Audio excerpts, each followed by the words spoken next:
Part 7 शुरू होता है और रेंका की मौत के बाद दूसरी ओर यूकी कुमागिरी पर भारी पड़ रहा होता है। यूकी ने पूरे जंगल में अपने स्ट्रिंग वायर से जाल बिछा रखे थे, जिसमें कुमागिरी का जैसे ही पैर पड़ता है तो यूकी कुमागिरी का हाफ फुट भी काट देता है। पर इस सब के बावजूद भी कुमागिरी बिल्कुल भी हार नहीं मानता, क्योंकि उसे पता होता है कि अगर वो यूकी को यहाँ से जाने देगा तो ना जाने यूकी कितने ही लोगों को और मार डालेगा। और अचानक से यूकी कुमागिरी का खेल खत्म करने के लिए उसके पास आता है और उसके गले में एक स्ट्रिंग वायर को डाल देता है और अपनी पावर से उसको श्रिंक कर कर वो कुमागिरी का गला काटने ही वाला होता है। पर उतने में वहां हारिका आ जाती है, जो यूकी पर अचानक से अटैक करती है, जिसके कारण यूकी के हाथों से वो स्ट्रिंग वायर छूट जाती है। जो देख कर यूकी को हारिका पर बहुत ही गुस्सा आता है और वो अपनी जेब से चाकू निकालकर हारिका की ओर फेंकता है। पर उतने में ही कुमागिरी बीच में आ जाता है और उस चाकू को अपनी छाती पर ले लेता है। और उतने में उसे अपने बचपन के फ्लैशबैक्स आते हैं, जब उसका बड़ा भाई जो एक रेसलर होता है, जिसे देखकर कुमागिरी भी रेसलर बनना चाहता था। पर एक दिन सड़क पर उन दोनों का एक एक्सीडेंट होता है, जिसमें कुमागिरी की जान बचाने के लिए उसका बड़ा भाई अपना दिल उसे डोनेट कर देता है। और उसी दिन के बाद कुमागिरी ने कसम खाई थी कि वो भी अपने भाई की तरह दूसरे लोगों की मदद करेगा। और फाइनली कुमागिरी पहली बार अपनी 2 सेकंड इनविंसिबल होने की पावर को यूज करता है और उसकी बॉडी पर एक आर्मर सा आ जाता है, जिसके कारण यूकी की पावर्स उस पर काम नहीं करती और 2 सेकंड के अंदर कुमागिरी यूकी की धुलाई कर कर उसे जमीन पर पटक देता है और आसमान को देखते हुए अपने मन ही मन में कहता है कि अब वो अपनी पावर्स को और नहीं रोकेगा। जिसने भी उसे ये पावर्स दी है वो इसे ये पावर्स देने पे पछताएंगे। और दूसरी ओर अकीरा रेंडो की तलवार को चेक कर रहा होता है, जिसके तलवार के कवर के अंदर भी लकड़ी होती है, जो देखने के बाद क्रिसा की समझ जाता है और वो बताता है कि कैसे रेंडो कवर के अंदर की लकड़ी को भी और जो वुडन की तलवार है उसे दोनों को ही तलवार में कन्वर्ट कर कर वो स्लैश अटैक्स कर रहा था। जिसके बाद अकीरा तलवार लेकर साइटो के पास जाता है, जिसका टीम रेड के कामुई ने बहुत ही बुरा हाल कर रखा था। और अकीरा उसका यह हाल देखकर साइटो से कहता है उसे आसुका के पास जाना होगा, क्योंकि यूरी का ध्यान वहाँ पे हाजिमे को हराने में ही होगा। तो इस बीच के अंदर तुम्हें ही आसुका की मदद करनी होगी, ताकि जब ये सब कुछ खत्म होने के बाद में जब मैं नेक्स्ट गेम में जाऊं तो पूरी जो टीम ग्रीन है वो तुम्हें एक लीडर की तरह अपना सके। जो सुनने के बाद साइटो वहां से चला जाता है और उसके जाते ही अकीरा कामुई पर एक पत्थर फेंकता है, जिसे कामुई बिल्कुल राख में बदल देता है। जो देखने के बाद अकीरा समझ जाता है और कामुई से कहता है क्या तेरी पावर कुछ केमिकल चेंज वगैरह कुछ है क्या?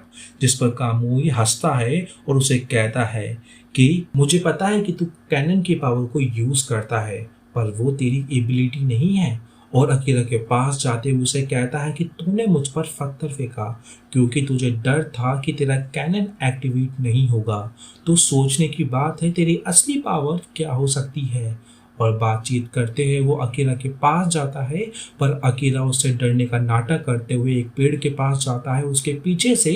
रिंडो की तलवार निकलता है, जो देखकर कामुई डर जाता है, क्योंकि पूरी टीम रेड के लोगों को पता था कि अकीरा एक से ज्यादा एबिलिटीज को यूज कर सकता था। तो कामुई को लगता है कि उसकी एबिलिटी है लोगों की पावर्स को कॉपी करने की, और उसने रिंडो की पावर को कॉपी कर लिया है और इसीलिए वो उस तलवार को यहाँ लाया है। और कामुई उस तलवार को देखकर डर जाता है, क्योंकि रेंडो का एक जो स्लैश वाला अटैक था जिसे कामुई राख में नहीं बदल सकता था। और उतने में अकीरा रिंडो के स्लैश अटैक से कामुई का गेम खत्म कर देता है। और कामुई आखिरी सांस लेते हुए अकीरा से उसकी एबिलिटीज पूछता है, तो अकीरा हंसते हुए उसे बताता है कि तुम्हें पता है कि मेरी एबिलिटी कैनन नहीं है, पर क्या तुम्हें ये पता है कि मुझे पता है कि तुम्हें पता है, क्योंकि जिस बंदे ने तुम्हें बताया है कि मेरी पावर कैनन नहीं है वो बंदा और कोई नहीं बल्कि मैं ही हूँ।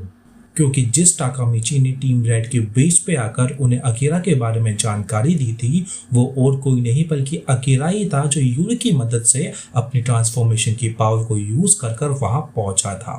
जिसके बाद अकीरा अपना प्लान बताता है कि ज़ॉम्बी की फाइट के दौरान उसने सभी को दिखाया था कि उसकी पावर हैंड कैनन थी, पर उसी समय उसने लोगों के दिल में एक शक भी डाल दिया था कि उसकी पावर हैंड कैनन नहीं है, पर फिर भी वो उसे यूज़ कर सकता है, जिसके कारण उसके दुश्मन उसकी पावर का अंदाज़ा लगाने में कंफ्यूज हो जाए। और दूसरी ओर टीम ग्रीन के कैंप साइट पर जासूस की मौत के बाद रिंगो को मोमोको पर शक हो रहा होता है, पर उस समय तक देर हो चुकी होती है क्योंकि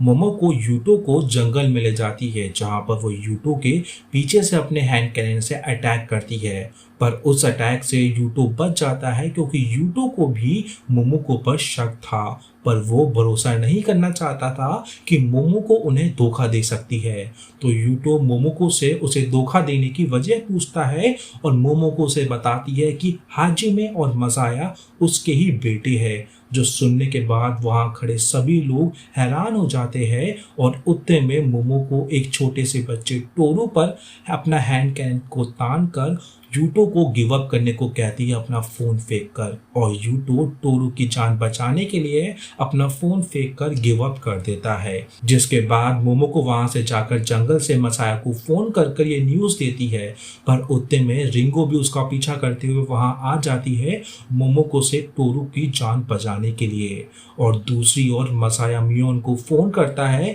कि टीम रेड जीत चुकी है, पर मियोन बताती है कि टीम रेड नहीं जीती है क्योंकि टीम ग्रीन का किंग अभी भी सही सलामत है, क्योंकि टीम ग्रीन का किंग यूटो नहीं बल्कि अकीरा था। और दूसरी ओर गेम खत्म ना होने की न्यूज सुनने के बाद मोमोको पागलों की तरह रिंगो पर अटैक करने लगती है, ये जानने के लिए कि टीम ग्रीन का असली लीडर कौन है। पर रिंगो कैसे न कैसे कर उसके अटैक से बचते बचाते एक पत्थर के पीछे छुप जाती है, क्योंकि उसके हिसाब से उसकी पावर्स बिल्कुल यूजलेस थी। पर अचानक से उसे अकीरा की कही बात याद आती है कि उसे अपनी पावर को एक बार ट्राई कर जरूर देखना चाहिए, क्योंकि उसकी पावर्स इतनी भी कमजोर नहीं जितनी वो सोचती है। जिसके बाद रिंगो मोमोको के कैनन को कॉपी करती है अपनी किसी के भी पावर को 1/10 कॉपी करने की एबिलिटी से। और जब वो अटैक करती है तो वो भी खुद हैरान होती है, क्योंकि वो अपने कैनन से 10 शॉट्स फायर कर सकती थी, क्योंकि उसकी 1/10 हिस्सा कॉपी करने की पावर की वजह से उसके कैनन का कूलिंग पीरियड भी 1/10 हो गया था, जिसके कारण वो एक ही बार में 10 शॉट्स फायर कर पा रही थी, जो देखकर मोमोको भी डर जाती है। और मोमोको और रिंगो टोरू की सेफ्टी के लिए उसे साइड रख देते हैं और एक दूसरे के ऊपर अंधाधुंध फायरिंग करने लगते हैं। पर रिंगो अपना दिमाग का इस्तेमाल करते हुए मोमोको को चकमा देकर टोरू की जान बचा लेती है और मोमोको को अपने हैंड कैनन की नोक पर रख लेती है और उसे गिव अप करने पर मजबूर कर देती है। जिसके बाद में मोमोको गिव अप कर भी देती है, पर अचानक से रिंगो मोमोको को पीठ दिखाकर वहां से जा ही रही होती है, पर उतने में मोमोको एक बड़ा सा भाटा लेकर रिंगो पर अटैक करने ही वाली होती है, पर उतने में रिंगो उस अटैक को देख लेती है और वो पहाड़ पर शूट करती है, जिसके कारण पहाड़ से बहुत सारे भाटे दिखते हैं और मोमोको उन भाटों में फंस जाती है। और दूसरी ओर यूरी की मदद के लिए किरिसाकी और कुमागिरी वहां पहुंच जाते हैं, और तीसरी ओर मसाया के सामने वहां अकीरा पहुंच जाता है और यहीं पे पार्ट 7 खत्म हो जाता है। तो दोस्तों, वीडियो थोड़ा सा भी अच्छा लगा हो तो प्लीज़ लाइक कर देना, और नेक्स्ट पार्ट के लिए आप चैनल को सब्सक्राइब और बेल आइकन को दबा सकते हैं। मुलाकात होगी आपसे अगले वीडियो में, तब तक के लिए टाटा बाय बाय सायोनारा।